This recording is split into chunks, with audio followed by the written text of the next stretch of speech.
जय शनिदेव साथियों। शनि को ज्योतिष शास्त्र में एक प्रभावशाली ग्रह माना गया है। नवग्रहों में शनि को न्यायाधीश बताया गया है। इसके साथ ही शनि को कर्म फल दाता भी कहा जाता है। मान्यता है कि शनि ग्रह व्यक्ति को उसके अच्छे बुरे कर्मों का फल प्रदान करते हैं।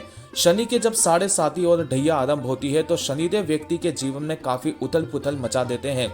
ज्योतिष शास्त्र में शनिदेव को प्रसन्न करने के कई उपाय बताए गए हैं। मंत्र जाप भी इनमें से एक ही है। शनिदेव के मंत्रों का जाप विधि विधान से किया जाए तो परेशानियां कम हो सकती है। आइए जानते हैं क्या है वो मंत्र और इसका जाप कैसे किया जाना चाहिए। शनि गायत्री मंत्र शनि दोषों को दूर करने के लिए समर्पित एक शक्तिशाली मंत्र है। अगर आपकी कुंडली में शनि ग्रह की खराब स्थिति के कारण जीवन में परेशानियां आ रही है तो यह मंत्र आपके लिए रामबाण साबित होगा।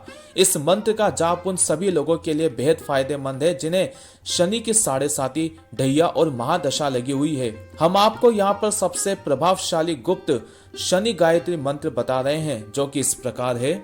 ओम भूर्भुवस्वः शनो देवीरिभिष्टये विद्महे नीलांजनाय धीमहि तन्नो शनि प्रचोदयात्। साथियों, ये बहुत ही तात्कालिक फल देने वाला मंत्र है क्योंकि इसमें माँ गायत्री के बीज मंत्रों का समावेश किया गया है। शनि गायत्री मंत्र पूर्ण रूप से सात्विक मंत्र है, इसलिए आप मांस मदिरा का सेवन न करें, अर्थात आप मांसाहार को त्याग दें। शनि मंत्रों का जाप कैसे और कितना करना चाहिए इसकी विधि बताने से पहले हम आपसे एक छोटा सा निवेदन करते हैं कि कमेंट बॉक्स में जय शनिदेव अवश्य लिखें और वीडियो को लाइक अवश्य करें।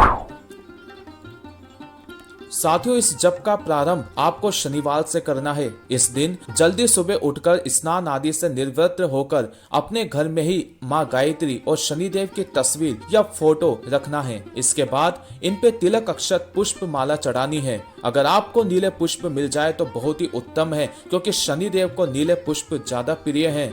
इसके बाद आपको धूप अगरबत्ती लगाकर घी का दीपक लगाना है, सरसों के तेल का नहीं, क्योंकि साथियों हम यहाँ जब शनिदेव के मंदिर में नहीं अपने घर पर कर रहे हैं और यह मंत्र माँ गायत्री से जुड़ा हुआ है, इसलिए माँ गायत्री को घी का ही दीपक लगाएं।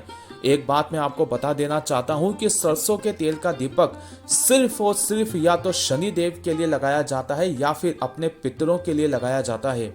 इसके बाद आपको ऊनी आसन बिछाकर और धुले हुए वस्त्र पहनकर उस पर बैठना है। साथ में आपको एक लोटा जल, थोड़े से काले तिल या उड़द के दाने, पुष्प लेकर बैठना है।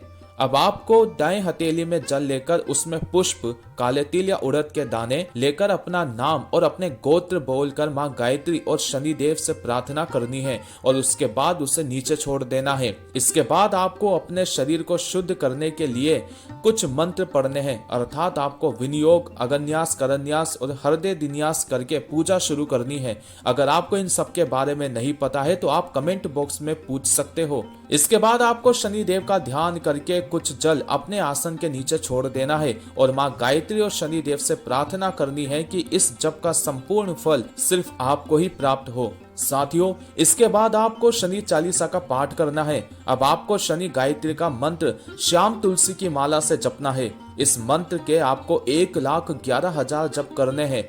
चूंकि ये बड़ा मंत्र है इसलिए कम से कम 500 जप अर्थात 5 माला हर दिन फेरें। 5 माला फेरने के बाद अब आपको शनि स्तोत्र तथा शनि कवच का पाठ करना है। इसके बाद शनि देव और माँ गायत्री की आरती करनी है। अब आपके पास जो जल से भरा लोटा है उसमें जो भी आपने काले तिल या उड़द के दाने थे वो उस लोटे में डालकर पीपल के पेड़ में चढ़ा दें। साथियों, इस पूरी विधि में आपको 1 घंटे से ज्यादा का समय नहीं लगेगा। इसके बाद दिन में किसी भी समय शनिदेव के मंदिर में जाकर शनिदेव को सरसों का तेल चढ़ाएं और सरसों के तेल का दीपक लगाएं और वहां कुछ देर रुककर शनिदेव से अपनी गलतियों की क्षमा मांगकर उनसे अपनी मनोकामना पूर्ति के लिए आशीर्वाद प्राप्त करें। यहाँ आपको एक बात ध्यान में रखनी है कि आपको ध्यान करते समय शनिदेव के पैरों में देखना है, ना कि उनकी आंखों में। साथियों, जब आपके शनि गायत्री मंत्र के 1,11,000 जप हो जाए तो इसका अनुष्ठान कर देवें। अब आपको ये मंत्र सिद्ध हो चुका होगा। अब जब भी आप शनिवार के दिन शनिदेव के मंदिर में जाएं तो उनको सरसों के तेल का दीपक लगाकर इस मंत्र का 108 बार जप कर लें। ये आप तब तक करें जब तक कि आपके शनि के साढ़े साती या ढैया खत्म नहीं हो जाती। तो साथियों, ये थी शनि गायत्री मंत्र जप की पूरी विधि। तो अगर आपको इस विधि में कुछ समझ नहीं आया हो तो आप कमेंट बॉक्स में अपना प्रश्न पूछ सकते हैं। तो साथियों, अगर आप भी शनिदेव के भक्त हो तो इस वीडियो को लाइक करें, चैनल को सब्सक्राइब करें और कमेंट में जय शनिदेव अवश्य लिखें। जय शनिदेव।